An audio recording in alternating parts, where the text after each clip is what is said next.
श्रीरामचंद्रा करुणा समुद्रा, ध्यातो तुझी राजस योग मुद्रा, नेत्री नये रे तुझवीन निद्रा, कै भेटसी बामजला सुभद्रा, शुका सारिखे पूर्ण वैराग्य ज्याचे, वशिष्ठा परिज्ञान योगेश्वराचे, कवी वाल्मिका सारिखा मान्य ऐसा, नमस्कार माझा सद्गुरु श्रीरामदासा.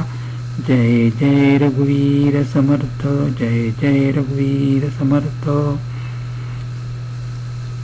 सुंदरकांड भाग 6.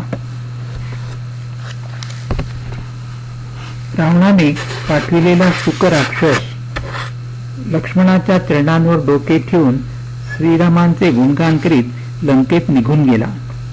शुक राक्षसाने रावणास भेटून त्याच्या चरणांवर मस्तक ठेवले. दशानन हसून म्हणाला, अरे शुका, स्वतःची खुशाली का सांगत नाहीस?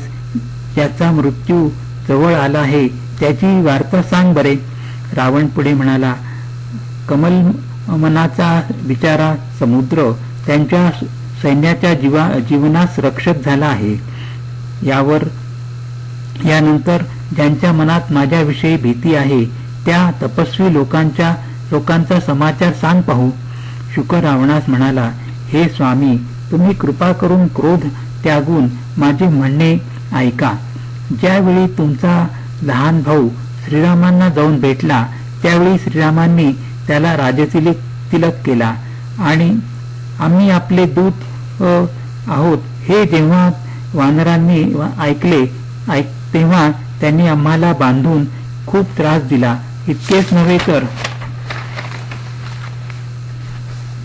ते आमचे कान आणि नाक कापू लागले. त्यावेळी श्रीरामांची शपथ घातल्यानंतर त्यांनी आम्हाला सोडले. हे स्वामी, तुम्ही श्रीरामांच्या सेनेबद्दल विचारले तर त्या सेनेचे वर्णन 100 कोटी मुखांनी सुद्धा करता येणार नाही. अनेक रंगांच्या अस्वलांनी वानरांची ती सेना आहे. ते भयंकर तोंडाचे, विशाल शरीराचे व भयानक असे आहेत. हनुमान, मयद, नल, नील, अंगद, गद, विकटास्य, केसरी, जांबुवंत हे सारे बळाच्या राशी आहेत. हे सर्व सुग्रीवासारखे सामर्थ्य संपन्न आहेत. यांच्यासारखे कोट्यावधी वानर आहेत. हे दशग्रीवा, वानरांच्या सेनापतींची संख्या 18 पद्म आहे असे मी ऐकले आहे. त्या सेनेमध्ये युद्धात तुम्हाला जिंकू शकणार नाही असा कोणीही नाही. अर्थात सर्वजण तुम्हाला जिंकू शकतात. अत्यंत क्रोधाने ते हात चोळीत बसले आहेत. त्यांच्या शिरावर प्रभू श्रीरामचंद्रांचा वरद हस्त आहे. श्रीरामांचे तेज, सामर्थ्य, बल आणि बुद्धी यांच्या विपुलतेचे वर्णन 1,00,000 शेषनागही करू शकत नाहीत. ते श्रीराम एका बाणाने शेकडो सागर शुष्क करून टाकू शकतात. तरी सुद्धा त्या नीतीप्रवीण श्रीरामांनी सागर ओलांडण्याचा उपाय तुमच्या बंधूस विचारला. त्या दूताचे हे वचन ऐकून रावण हसला व म्हणाला, अशी बुद्धी श्रीरामांचीच आहे.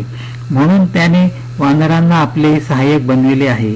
स्वभावाने भित्रा असलेला विभीषणाच्या शब्दांवर विश्वास ठेवून तो सागराजवळ आग्रह करीत बसला आहे. अरे मूर्खा, खोटे मोठेपण काय कामाचे? काय मला आता शत्रूच्या रामाच्या बळाची व बुद्धीची कल्पना आली आहे. ज्याला विभीषणासारखा भित्रा मंत्री मिळाला त्याला जगात विजय व ऐश्वर्य कुठून मिळणार? दुष्ट रावणाचे हे वक्तव्य ऐकून शुक राक्षस दूतास अत्यंत राग आला. योग्य संधी पाहून त्याने लक्ष्मणाने दिलेले पत्र रावणास दिले. त्याने मंत्र्यास बोलावून ते वाचण्यास सांगितले. पत्रात लिहिले होते, अरे मूर्खा रावणा, फक्त गप्पा मारण्यातच आपल्या मनाची करमणूक करून घेऊन कुलाचा नाश करू नकोस. श्रीरामांचा विरोध केल्याने तू ब्रह्मदेव, विष्णू आणि महेश यांना शरण गेलास तरी वाचणार नाहीस. एक तर तू आपल्या लहान भावाप्रमाणे श्रीरामचंद्र प्रभूंच्या चरणकमलावरील भ्रमर बनून जा, किंवा अरे दुष्टा, श्रीरामांच्या बाणरूपी अग्नीमध्ये परिवारासह पतंगाप्रमाणे जळून जा. या दोहीपैकी तुला आवडेल ते कर. लक्ष्मणाने दिलेले पत्र वाचलेले ऐकून रावण मनात भयभीत झाला, परंतु वरवर हसत तो सर्वांना सांगत म्हणू लागला, ज्याप्रमाणे पृथ्वीवर पडलेला मनुष्य हाताने आकाश पकडण्याचा प्रयत्न करतो, त्याप्रमाणे हा छोटा तपस्वी लक्ष्मण वागविलास करतो आहे.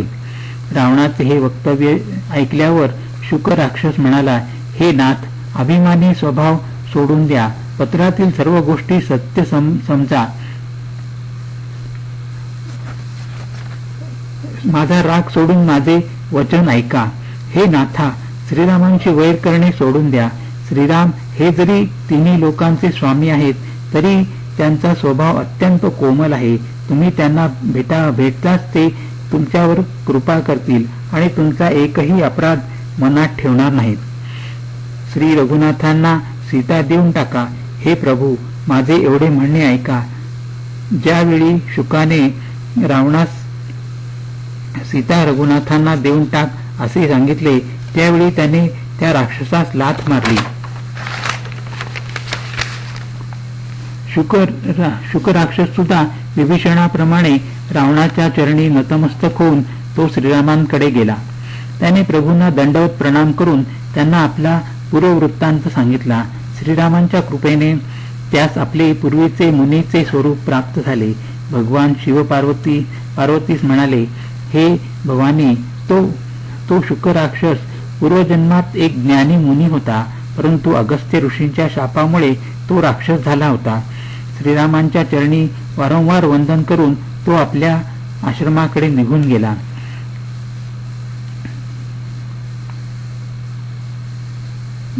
परंतु जड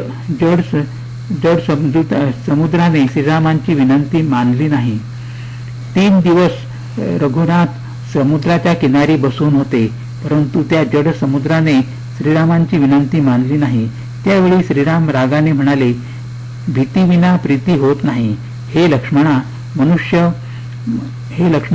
धनुष्य बाण आण. मी अग्निबाणाने समुद्र शोषून टाकतो. मूर्खाची विनवणी, कुटिलाशी प्रेम, स्वभावानेच कृपण असलेल्या बरोबर उदारता, ममतेमध्ये लिप्त असलेल्या मनुष्यास ज्ञानाची गोष्ट सांगणे, तसेच अत्यंत लोभी मनुष्यासमोर विरक्तीचे वर्णन करणे आणि कामी माणसाला हरिकथा सांगणे, या गोष्टींचे फळ उजाड शेतात बीज पेरण्यासारखेच व्यर्थ ठरते. असे म्हणून श्रीरामांनी धनुष्यास महाभयंकर असा अग्निबाण लावला आणि नेम धरला. त्यामुळे समुद्राच्या हृदयात अग्नीची ज्वाळा भडकली. मगर, साप, माशांचे समूह व्याकुळ झाले. त्यावेळी सागराने अभिमान सोडून ब्राह्मणाच्या रूपात सुवर्ण तपकात अति मूल्यवान रत्ने घेऊन श्रीरामांसमोर तो प्रकट झाला. भयभीत होऊन सागराने प्रभू रामांचे चरण धरून तो म्हणाला, हे नाथा, माझ्या सर्व दोषांना क्षमा करा. हे नाथा, आकाश, वायू, अग्नी, जल व पृथ्वी या सर्वांची करणी जडच असते. तुमच्या प्रेरणेमुळेच सृष्टीसाठी मायेने यांना निर्माण केले आहे. ज्याला स्वामींची जशी आज्ञा आहे त्याला त्याप्रमाणे राहण्यात सुख मिळते. प्रभूंनी मला शिक्षा दिली, हे चांगले केले, परंतु मर्यादा सुद्धा जीवांचा स्वभाव तुम्हीच बनविला आहे ना. मूर्ख, शूद्र, पशु हे सर्व शिक्षा करण्याच्या योग्यतेचेच आहेत. प्रभूंच्या प्रतापामुळे मी शुष्क झालो आणि सेना उतरून पलीकडे गेली, तर माझे त्यात मोठेपण नाही. परंतु प्रभू, आपल्या आज्ञेचे उल्लंघन होऊ शकत नाही. आता जरी तुमची इच्छा असेल त्याप्रमाणे मी त्वरित करतो. सागराचे अत्यंत नम्र वचन ऐकून कृपाळू राम मंद स्मित करीत म्हणाले, हे तात, ज्यामुळे वानरसेना समुद्र ओलांडून पलीकडे जाऊ शकेल असा उपाय सांग. मनुष्य रूपातील सागर म्हणाला, हे नाथा, नील, नल हे वानर बंधू आहेत. त्यांना लहानपणी ऋषींचा आशीर्वाद लाभला आहे. त्यांनी स्पर्श केल्यावर तुमच्या प्रतापाने मोठे मोठे पर्वत सुद्धा सागरावर तरंगू लागतील. मी सुद्धा प्रभुता मनात धरून आपल्या सामर्थ्यानुसार सहाय्य करीन. हे नाथा, अशा प्रकारे समुद्राला बांधून टाक, त्यामुळे तुझी सुंदर कीर्ती त्रैलोक्यात गायली जाईल. सागर पुढे म्हणाला, या अमोघ बाणाने माझ्या उत्तरेकडील तटावर राहणाऱ्या व पापांची रास असलेल्या दुष्ट लोकांचा वध कर. श्रीरामांचे मोठे बळ आणि पौरुष पाहून सागर हर्षित झाला. नंतर त्याने दुष्ट रावणाचे चरित्र सांगितले आणि प्रभू चरणांना वंदन करून स्वस्थानी परत गेला. श्रीरामांना सागराचा प्रस्ताव आवडला. हे चरित्र कलियुगातील पापांचा नाश करणारे आहे. श्री तुलसीदासांनी आपल्या बुद्धीला अनुसरून ते गायले आहे. श्रीरामांच्या गुणांचे समूह हे सुखधाम आहेत. ते संशयाचा नाश करणारे आणि विषादाचे दमन करणारे आहेत. हे मूर्ख मना, तू संसाराची आशा सोडून नित्य श्रीरामांच्या गुणांचे गायन कर आणि श्रवण कर. श्रीरामांचे गुणगान हे संपूर्ण आणि सुंदर असून कल्याण प्रदान करणारे आहे. जो आदरपूर्वक हे ऐकेल तो कोणत्याही जहाजेविना हा दुर्गम भवसागर पार करून जाईल.